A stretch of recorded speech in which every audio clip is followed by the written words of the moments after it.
Semangat pagi. Pesan ini sengaja saya rekam dalam bentuk video ya teman-teman ya, agar kita lebih mudah mencerna dibandingkan mungkin ada sebagian orang yang malas membaca. Sekarang saya mau menjelaskan tentang apa hak dan kewajiban seorang marketing. Marketing ini bebas ya, bisa memasarkan dimanapun di seluruh Indonesia. Komisi ini besarnya 15%. 15% dari mana? Dari pendapatan kotor. Kalau kotor ya berarti jumlah yang diterima ya oleh kami atau oleh event organizer kami di seluruh Indonesia. Apa hak dan kewajibannya? Tadi sudah disebutkan haknya adalah komisi. Ya, komisi dibayarkan begitu sudah acara selesai. Kemudian mungkin yang penting adalah kewajiban. Kewajiban ini nggak banyak. Dia hanya menawarkan, menghubungkan antara sekolah dengan event organizer atau dengan kami ya. Kami juga punya event organizer di Alpha Theta Pusat ini. Kami kan tidak mungkin ini menjangkau masyarakat di seluruh Indonesia ya, calon-calon peserta. Karena itu dibutuhkan marketing dan event organizer serta perwakilan. Bahkan nanti ada investor juga yang kami butuhkan di daerah. Jadi tugas Anda nggak banyak ya, kewajiban Anda ya cuma mencari sekolah yang mau ikut pelatihan dan kemudian dapat komisi. Ini disebut dengan in-house training. Jadi Anda harus tahu ya, in-house training dan public training.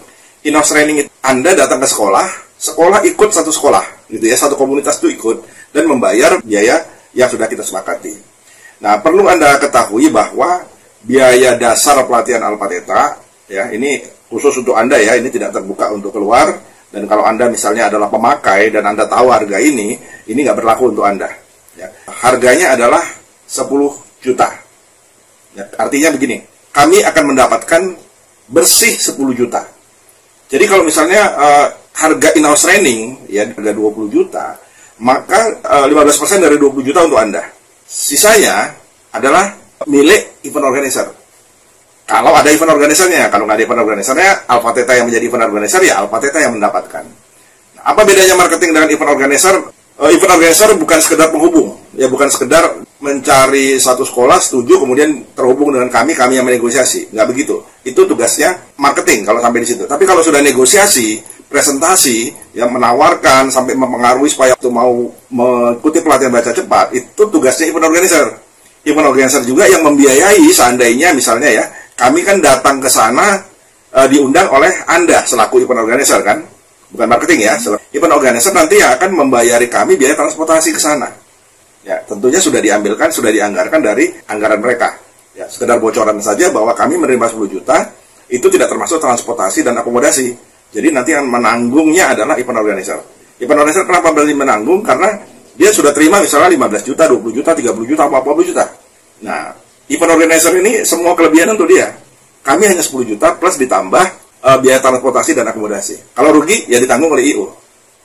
Saya pikir ya nggak rugi ya, tentunya IO harus menggunakan satu perhitungan yang cermat ya, sehingga mereka yakin bahwa pesertanya itu akan membayar jauh di atas harga 10 juta. Kan gitu. Nah, kalau marketing nggak begitu ya. Kewajiban, hak dan kewajibannya itu adalah nggak banyak. Tugasnya menjual, selesai sampai di situ. Kami yang negosiasi, kami yang membujuk, kami yang akan datang sendiri dengan biaya kami sendiri. Sedangkan kalau IO, dia menanggung semuanya. Transportasi kami, akomodasi kami, dan kemudian mereka akan memberikan bagian kami yang 10 juta itu. Paham ya? Nah, kalau Anda misalnya ini adalah sekolah, Anda tahu kan harga kami sebetulnya 10 juta. Itu nggak berlaku untuk Anda. Ya. Kami menjual pelatihan ini tanpa marketing, tanpa IO, di angka 20 juta. Jadi sama, kami tidak boleh berada di bawah harga IO. Nah, jadi kalau kami ada perwakilan misalnya di Medan, ya sudah Anda menegosiasi dengan Medan. Berapa biaya yang mereka tetapkan? Nggak bisa langsung dari Alpha Theta. Ya, kecuali Anda memang mengetahui kami langsung ya, memang dari Alpha Theta, apalagi dari saya gitu. Nah, maka kita akan bernegosiasi dengan harga 20 juta itu. Jadi tidak berarti kalau dengan Alpha Theta harga Anda lebih murah. Tidak ya. Karena ini adalah aturan yang tidak boleh kami langgar. Jelas ya para calon marketing, semoga Anda bisa mendaftar jadi marketing. Caranya gampang, cukup WA, Pak saya ingin menjadi marketing. Maka Anda akan kami berikan form, isi formnya. Sebelum saya tutup video presentasi saya ini, saya ingin menyampaikan kepada rekan-rekan marketing. Ini sebetulnya pekerjaan yang mudah. Modal Anda hanya ada komputer, ada printer. Ya kalau nggak punya sendiri, bisa sewa lah di warnet. Ya. Kemudian kami berikan bekal berupa surat yang ditujukan untuk sekolah. beserta proposal atau brosur.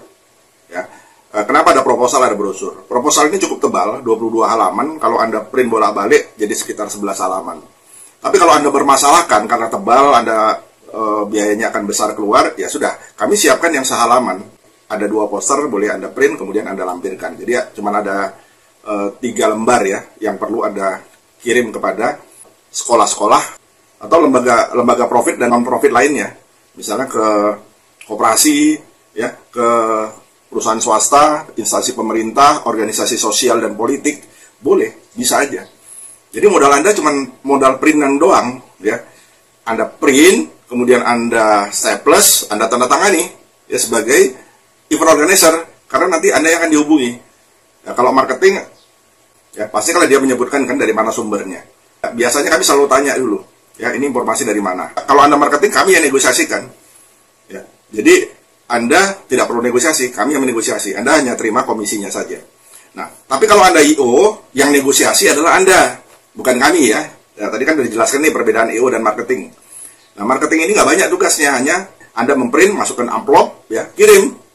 Kalau perlu ini, targetkan 1 hari 1. Jadi kalau sebulan, setidak-tidaknya ada 25 surat yang Anda kirimkan ke sekolah di lingkungan Anda, di kabupaten Anda. Ya, misalnya di Kabupaten Badung misalnya. Udah, Anda di Badung itu aja, sekolahnya banyak. Ya. Contoh di Tangerang saja ya, Kabupaten Tangerang itu siswa SMP-nya saja ada 27.000. Bayangkan. Jadi nggak kelar-kelar lah pelatihan itu ya, Anda akan terus mengalir penghasilannya. Nah, kalau bisa, kami sarankan Anda bekerja sama dengan I.O. yang ada di daerah Anda. Nah, jadi order dari Anda, I.O. yang mengerjakan. Ya, Anda termasuk di dalam I.O. itu, ya silakan, itu urusan Anda lah ya. Begitu juga ada perwakilan, Anda hubungi perwakilan kami di daerah. Jadi nanti Anda dan perwakilan yang mengerjakannya. Ya. Anda tetap dapat komisi ya dari total penerimaan. Nah, Anda negosiasi soal ini kami tidak campur karena masing-masing daerah memiliki ketentuan dan kebijakan tersendiri. Ya, ini berdasarkan kurun rembuk lah ya. Mestinya Anda juga mendapatkan tambahan lagi nih dari 4 perwakilan atau I.O. yang tadinya mereka tidak dapat order, tapi karena Anda yang membawa order itu, ya Anda sebetulnya bagian dari I.O. itu dapat juga ya selain marketing. Ya, bayangin kalau 3 bulan ya, Anda berarti mengirim surat kan 75 surat. Masa sih nggak ada yang tembus gitu ya? Modal Anda berapa sih? Paling sekali ngirim, katakanlah printan Anda nggak habis tuh 10.000, 5.000 juga nggak habis. Ya karena surat aja ya. Nah, kecuali ongkos kirimnya. Nah, ini kirim sebaiknya Anda langsung aja. Ya. Saya contohnya, walaupun saya ini adalah trainer, saya ini CEO, saya kirim langsung ke sekolah. Caranya begini. Pertama saya cari di internet dulu. Ya. Kemudian saya buatkan surat ya kepada yang terhormat, misalnya ya Al-Azhar, Kemang Raya misalnya. Udah saya buatkan ya. Kemudian ada berapa yang ada di internet, surat-surat yang sudah saya buat tadi saya kirim. Paling berapa jam ya? 2 jam bisa dapat 10 sekolah, dapat nggak? Dapat. Ya, saya pernah ya dulu ada seorang yang mengatakan, Pak, tugas Bapak sudah saya kerjakan. Saya sudah mengirim 10 surat.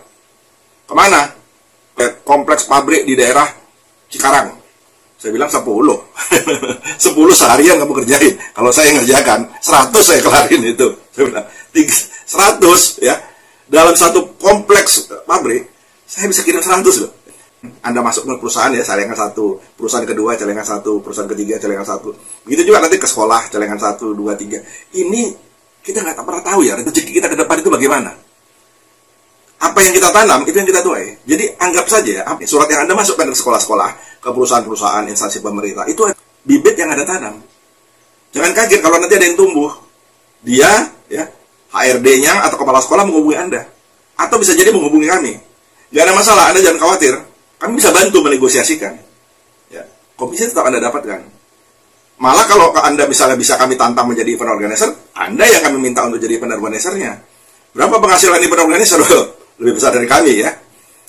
Katakanlah 20 juta Anda dapat. Benar bisa dapat segitu, benar. Ini kejadian ya. Saya punya I.O. Ya, sebut saja namanya X. Nah, Pak X ini rajin sekali memasarkan pelatihan saya, tapi asuransi gitu. Nah, asuransi kan biasanya bayarnya kecil. Ya, karena saya sebagai motivator saja. Nah, tapi lumayan ada dapat 1 juta, 2 juta gitu. Nah, suatu ketika teman saya Pak X ini meninggal dunia. Tapi saya ingat bahwa dia selalu membawa istrinya kalau saya mengadakan pelatihan. Nah, istrinya datang kepada saya mengatakan, Pak Bambang, saya mau dong kayak suami saya menawarkan pelatihan-pelatihan Pak Bambang gitu. Saya bilang boleh Bu gitu ya. Ibu ini aja kirimkan ke sekolah-sekolah proposal saya ini dan surat-surat ini. Terus ibu bilang, aduh Pak maaf, saya nggak punya komputer, apalagi printer gitu ya. Jadi gimana Pak? Tapi ibu sudah punya sekolah-sekolah yang mau dikirim. Sudah 3 sekolah ini yang masih kirim. Tapi saya nggak punya printer, nggak punya komputer. Ya udah saya bantu ya. Saya bantu, saya printkan suratnya, kemudian proposalnya saya masukin dalam amplop. Bahkan saya sudah siapkan kepada yang terhormatnya karena dari dia sudah lengkap ya. Kemudian dia mengirimkan ini ke sebuah sekolah yang cukup besar lah di daerah Cibubur. Nah, dia kirimkan surat ini, tapi tidak langsung kepada pemiliknya. Dia kirim kepada temannya yang ada di sana. Itu pun teman-temannya lagi. Jadi artinya kalau ditanya kenal, nggak kenal dia sama pemiliknya. Ya, tapi surat itu akhirnya nyampe ke sana, ya melalui orang ke orang. Saya dipanggil waktu itu. Nah, kemudian saya memberikan presentasi. Cukup sekali presentasi langsung disetujui. Ada 250 guru yang akan mengikuti pelatihan manpower waktu itu ya, bukan baca cepat. Dengan disetujui harga per guru itu 200. Jadi berapa? Yes, 50 juta ya. Waktu itu diskon ya menjadi 40 juta.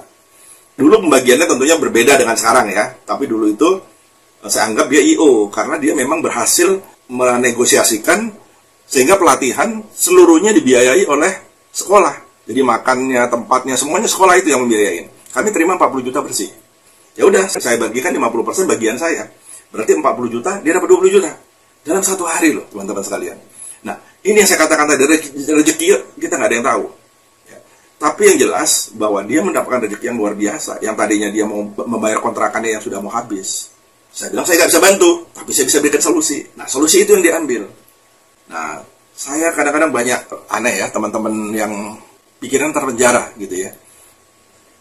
Mengerjakan hal-hal yang sebetulnya mudah aja dianggap sulit. Padahal tugasnya hanya membuat surat, mengirim surat. Ini bisa dilakukan oleh ibu rumah tangga, ya, pensiunan, mahasiswa, para pengangguran, ya, guru, ya, dosen.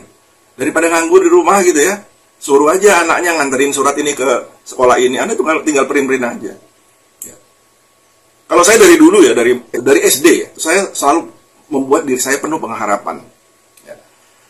Jadi misalnya dalam 1 bulan saya membuat harapan-harapan, misalnya mengisi TTS, kemudian mengirimkannya dulu ya ke majalah Bobo misalnya. Bahkan undian-undian misalnya di tutup botol yang harus dikirim gitu ya, bungkus sabun segala macam saya kirim supaya saya ada harapan. Saya catat tanggalnya, tanggal undian untuk bungkus sabun ini tanggal segini, kemudian undian TTS tanggal segini, karya tulis tanggal segini. Jadi saya itu hari-harinya menunggu harapan-harapan itu, tapi harapannya memang saya buat dan luar biasa hasilnya memang. Saya bisa dapat hadiah-hadiah kadang-kadang ya. Terus kemudian saya memenangkan lomba karya tulis pernah. Ya padahal coba-coba saja. Lomba karya tulis tingkat nasional lagi. Nah, setelah itu tingkat provinsi, tingkat kabupaten, kota media. Nah, Anda bayangkan ini sebetulnya dimulai dari harapan. Nah, saya menanam ya. Akhirnya tumbuh. Apa yang saya tanam tumbuh. Nah, ini saran saya kepada teman-teman ya, kalau mau jadi marketing Alpha Theta, udah lakukan saja. Targetkan, jangan ditargetkan. Ini kadang-kadang ingin menjadi marketing, ingin menjadi EO, ingin menjadi perwakilan, tapi nggak mau kerja, diam aja di rumah menunggu, ngirim surat nggak mau, ya gimana mau jadi perwakilan Alpha Theta? Makanya Alpha Theta sangat tegas. Kalau Anda belum mendaftar jadi perwakilan, Anda sudah tercatat loh di dalam database kami, dan Anda akan mewakili suatu daerah. Tapi kalau Anda nggak mau ngirim surat ke bupati, ke wali kota, atau ke gubernur yang ada di wilayah Anda, ya kami ganti, ya kan ya. Masa kita bergantung pada orang-orang yang malas ya, orang-orang yang merasa dirinya sangat sibuk sehingga untuk mengirimkan surat pun 1 saja dalam sebulan mereka nggak mau. Ya, padahal harapan kami 1 orang itu setidaknya menguasai daerah, dia akan senang sekali. Ya tidak ada saingan. Nah tapi itulah kita ya, rata-rata kita nggak mau ambil peluang. Peluang dianggap masalah gitu. Nah jadi teman-teman sekalian yang jadi marketing, silakan Anda kirim. Saya pun saya bilang, saya ini masih kirim ya, langsung surat ke sekolah-sekolah. Ya. Kan orang tuh nggak tahu kalau saya trainer. Nanti tahunya kalau setelah saya dipanggil kan. Melalui Google saya cari, kemudian saya siapkan suratnya, saya kirim, dan saya selalu memperhatikan kiri kanan saya. Ada nggak sekolah? Kalau ada saya potret pelangnya itu. Kan kalau catatan lama ya, udah potret aja. Sekarang dunia udah modern kan. Potret lagi, ya potret lagi. Lumayan dapat 7. Ya. Udah saya kembali ke rumah atau ke kantor, saya ketik semuanya nama alamat. Sudah selesai, saya print semua jadi amplop, saya antarkan. Kemudian jalan lagi, saya kemanapun saya akan foto itu, ya. Sekolah-sekolah yang kualitas lah ya. Kalau SDN 02 Petang misalnya itu agak sulit ya teman-teman ya. Bukan kita ngeremehin, tapi faktanya memang kita selalu ditolak di sana dan nggak ada hasilnya. Ya kan banyak sekolah-sekolah favorit, ya baik negeri maupun swasta. Ambil aja ya, foto. Kalau nggak ada ambil, orang lain yang mengambil peluang itu. Oke? Semoga ini bermanfaat ya untuk membukakan mindset Anda. Terima kasih. Salam Alpha Theta, salam Power Ranger, siap berubah.